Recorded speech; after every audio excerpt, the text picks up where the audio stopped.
everybody? It's Roger and James here from the DisKingdom Podcast. In this episode, we're going to be talking about what video games we've been playing lately, and primarily from my point of view, about really kind of getting ready for Kingdom Hearts 3. Yeah. You just want to brag. Yeah, I do. Yeah, do it. Not only have I completed Kingdom Hearts 2 this year, I completed Kingdom Hearts 1 this year as well. So I've actually played through both games. I will say on easy because I just wanted to get through them, but it's still that must have been 60 hours between the two of them. I'm really actually, it was quite nice when the credits came down on Kingdom Hearts 2, and I was just like, yeah, I've done the two big ones before Kingdom Hearts 3 comes out. I've completely played them in the wrong orders, but things made a little bit more sense. Not a lot, but a little bit more. I at least feel like I can sit here and go, right, Kingdom Hearts 3 is coming out soon, and I actually now feel like I have completed Kingdom Hearts. Kingdom Hearts 2, 2.8. I'm on to the final boss of Dream Drop Distance. I am going to try and jump back into that the next couple of days to try and get it done before Spider-Man comes, because I feel like my reflex skills for Kingdom Hearts is probably at its best right at this moment of having just finished 2. And I've played other bits and pieces and stuff. I just feel like it feels very... because it was a kind of the game that... it's been on my back catalogue since the remix versions come out. And to actually sit there and go, right, there's no new games out in August. I am going to crack on and get Kingdom Hearts 2 knocked out. And I really enjoy playing it. Once I started getting into the Disney worlds and started going through them all, and each night going through a different world, I really was just really enjoying that thing of jumping. Because Kingdom Hearts 2 was so much better than Kingdom Hearts 1 for the movement, the gummy ship stuff. Everything was so much better in the second one than the first one.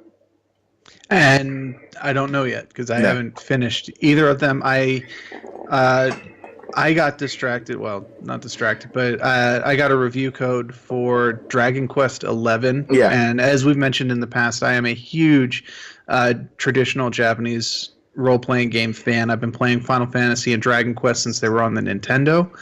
And to get a chance to play through 11 has been fantastic. I've only had the code since Thursday last week. So at the time of this recording, that's only 4 days, give or take. Yeah. And I've already put about 30 hours into it. Yeah. So it helps that it's a holiday weekend, so I haven't felt like particularly pressed to do anything important and all that. But I've been having a blast with that. Roger, I know it's not your thing. Maybe you're kind of starting to sneak in there thanks to your board gaming, your X-Wing Armadaing or whatever, whichever one it is. But I realize JRPG is not your thing. But for me, this is like a perfect nostalgia trip. I am just... But isn't Kingdom Hearts a JRPG? No, it's not. I mean... It's a Japanese role-playing game. I think Well, so... technically, yes. And technically, say Final Fantasy 15 is a JRPG. However, when we say traditional JRPG, we're talking about the party of 3 to 5 characters doing turn-based combat with a heavy emphasis on story. You've got your meters, your HP, MP, equipment. You'll go to the next town and the monsters will have conveniently become stronger and you'll have new weapons available to you, etc. Yeah, that's Kingdom Hearts.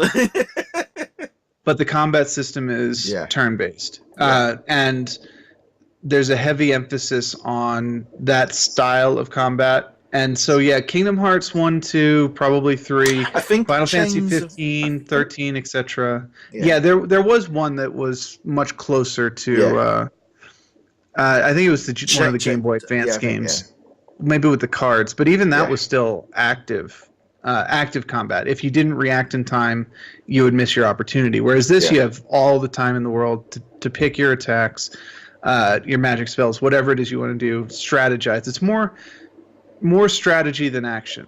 So I think with the Kingdom Hearts stuff, it's much more. I prefer the action side of things. And I love that in the Kingdom Hearts games too, and I enjoy that in other games like the Star Ocean series as well, which has an active combat system.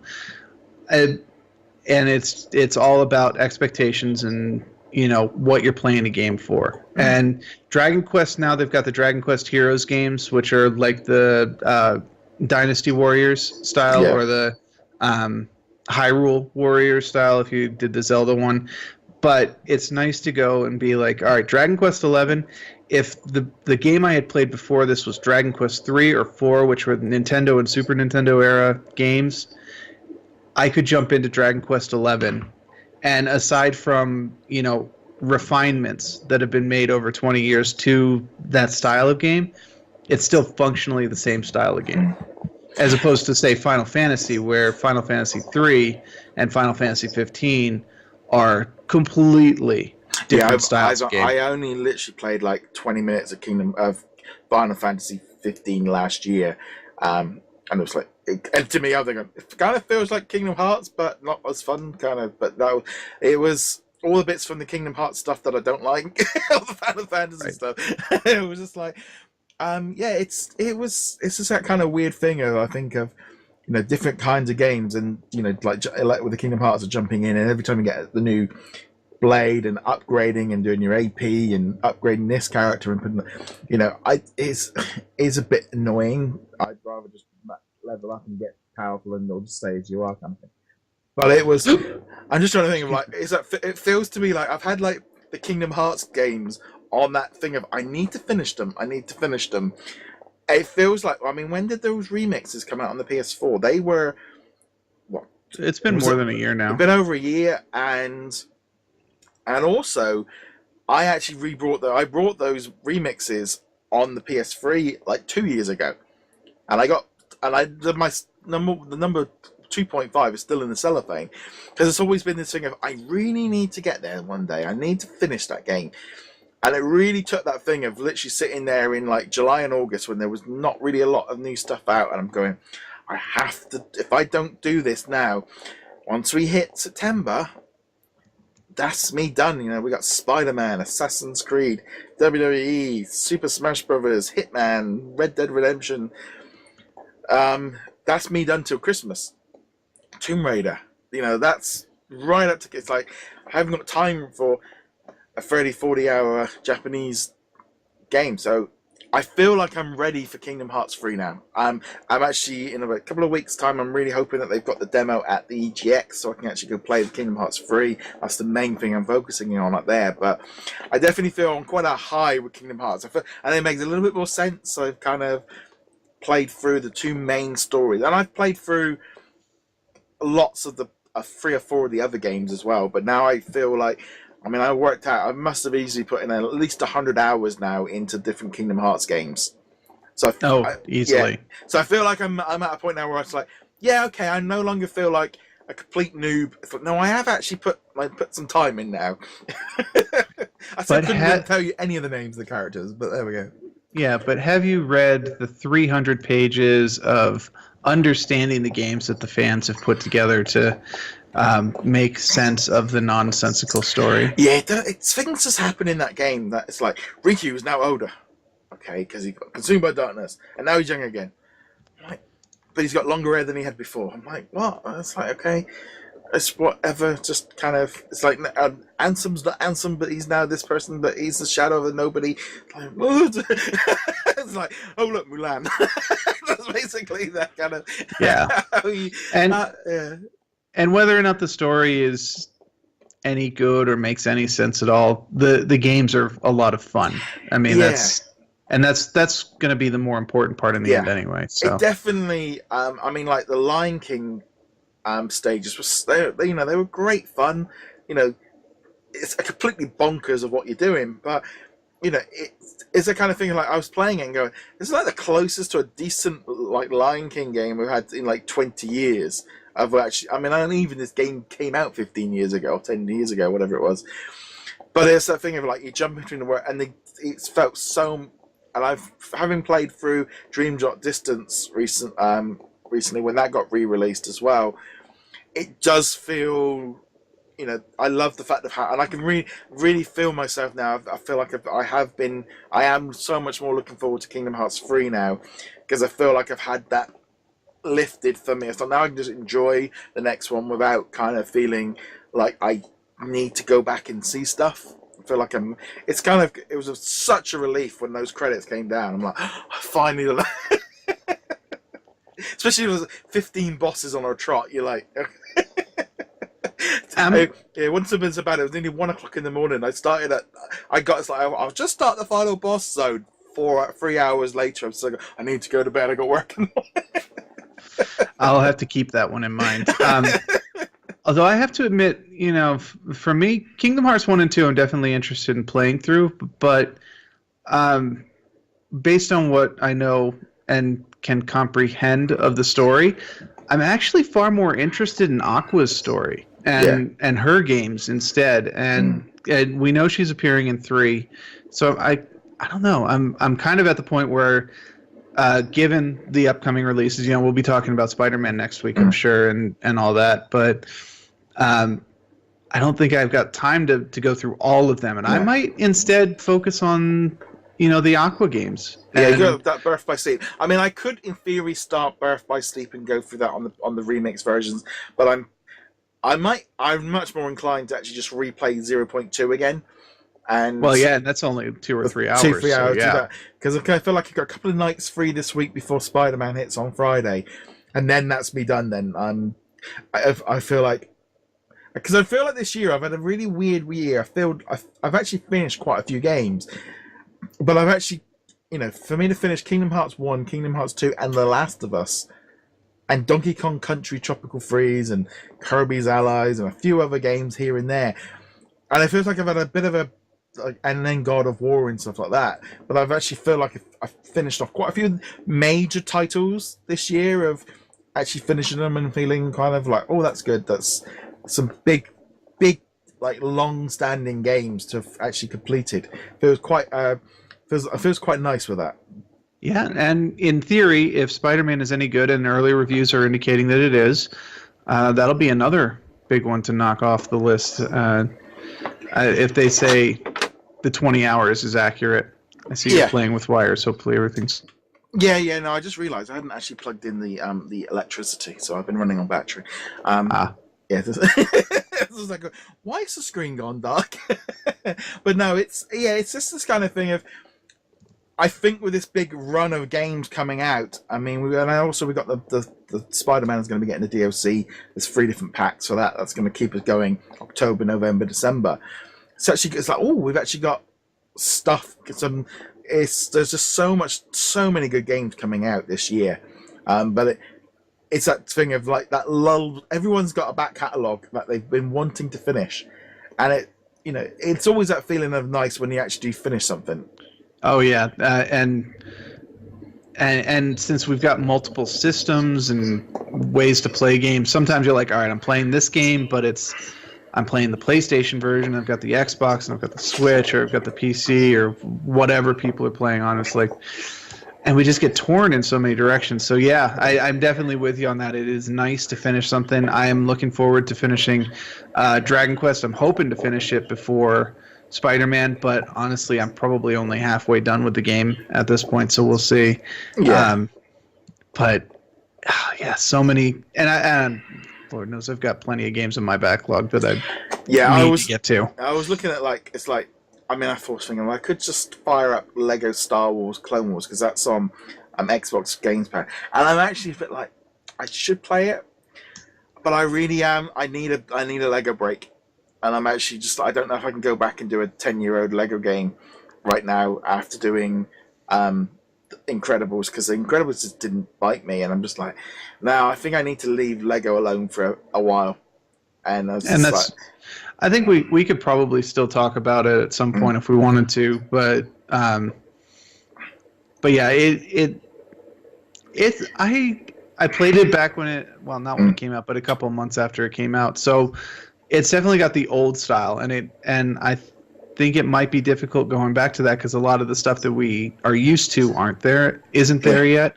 But at the same time, a lot of the little complexities that they added to it, which don't necessarily enhance the game, they just make it kind of a little more advanced, aren't there as well. And in many ways, I think that the older Lego games are tend to be more accessible, which is kind of interesting.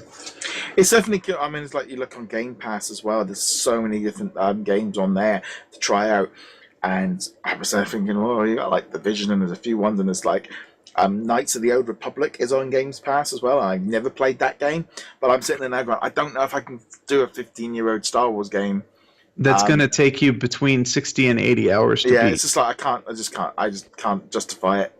And this is like, no, but so, we've got Spider-Man. So that's the next week will definitely be, that's going to be thoughts on that one. Are you going to get that on Friday?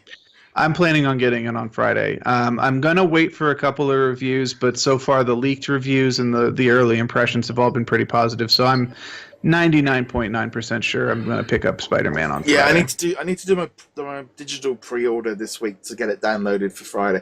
It's that kind of thing of like with digital pre-orders. It's like, if I have to pay for it instantly, why do I need? And you're not going to run out of stock. I might as well just pre-order it a few days before and let it download now. There's no point in me giving you my money like 3-4 weeks ago. There's really no reason to pre-order pretty much anything these days. If I just with want to the get exception, it downloaded, that's yeah. Now preloading is definitely a good thing, but like you said, you can still do that a couple of days beforehand. You can at least get initial impressions from your viewers or whatever, unless you are getting like the super special physical edition that's got like the statue and the steelbook and all the art pieces and whatnot. Those tend to go limited quantities and they go pretty fast. I can't remember the last time I actually heard of a game physically disappearing off of shelves. I think Octopath Traveler on the Switch came out earlier this year, another Japanese RPG style. I gather that in certain places it was hard to get a physical copy of it, but even then, it's not like critical shortages. I did kind of have that with the Bayonetta to back because I was going to buy it, and I think I was in a store and I looked for it and they didn't have it, and I didn't buy it. And it was that kind of thing that was like I was like, well, I might as well buy it, but then someone else came out, so I didn't bother playing that one. But rarely it's like Spider-Man is going to be everywhere. I think the concept of pre-ordering, they give you these pre-order bonus because they want to make sure that. But I mean, I did feel like I'm just gonna buy it digital because. Pre-ordering is very, very good for the companies, EA and Sony and all that. They love pre-ordering because it's guaranteed sales. It's money they've already got in their pocket without even giving you anything. But it's not good for consumers, and no, it's frustrating. Spider-Man's a bit of an odd one because what Sony have been doing is their big core titles like God of War and there's not a lot of difference between the price. Spider-Man, I think, is like 48 quid physical or 50 digital. Whereas, like Hitman, for example, at the minute is $39.99 physical or £55 digital. And that's too big a difference between physical, and that's too big a jump for me. If it's like 5 quid in it, and I'm thinking, well, Spider-Man, I got the DLC and all the rest of it coming up, so I know I'm going to be buying into it. But it's like, sometimes there's that line. If I was looking at the WWE version and it's like, well, it's 80-90 quid for the digital deluxe version, or like 30 or £42 for the physical plus the DLC and all the rest of it. It's like, and then I really lazy thought, but then I'm gonna have to keep finding the disc. Right. I have to get off the chair and find it. Even with that, there is absolutely no reason why the suggested price should be higher on digital than physical. I can understand why over time the physical will drop price faster than the digital because retailers have to clear out their stock and inventory and all that stuff. But on launch day, there is absolutely no reason there should be a price difference between physical and digital, minus something like the Best Buy Game Club Pass, which is going away, or the Amazon Prime pre-order, which is going away. That's gone. We never really got the same one, but every time I used it, it never hit the delivery date, and I ended up cancelling the order. So I stopped using Amazon for pre-orders on games a while ago because quite a few times they let me down of just like I had like the day before it's going. It's like I remember messaging going, well, it hasn't been dispatched yet. Oh, we're still waiting for stock allocation. It's like, no, it's coming out tomorrow. You're done. I cancel the order. It's like if you've not sent it to me the day before, and you don't even know if you're getting the stock in, you've lost it. I'm not bothering with you anymore we've got a little bit of a different system. I do think that, especially for you guys, the Gamers Club and the Amazon Prime deals, we've not really had them, but you are going to just see the price of games creeping up to nearer digital prices, because I think they maybe got to that point and hold on, we can't keep giving you 20% off indefinitely because the games have to go up in price, and this is their way of doing it. Well, it's going to affect their bottom line one way or another. I'm sure they would have done it years ago if they could have, because they don't want to give consumers discounts, and the reason to give consumers discounts is to get them into your store. And Best Buy has now a couple months ago decided that the advantage that they had of getting people into their store with the GCU was no longer worth it. And Amazon, we knew they wanted to get rid of it. And now that the Gamers Club is gone, they have no reason to offer competitive pre-order pricing. So it was just a matter of time with that. Yeah, but no, it's going to be interesting. We're about to hit the run. So obviously next week we'll be talking about Spider-Man. But yeah, so we've got a few days now just to kind of try and clear out a few things off of our back catalogue before that one arrives. But let us know what you guys are playing at home. Get in touch with us on the comments below or on social media. You can follow, like, and subscribe on all the different platforms. James, where can they find you? Find me heroiclegacy.com. And on that note, guys, thank you very much for joining us. We'll be back soon. Later.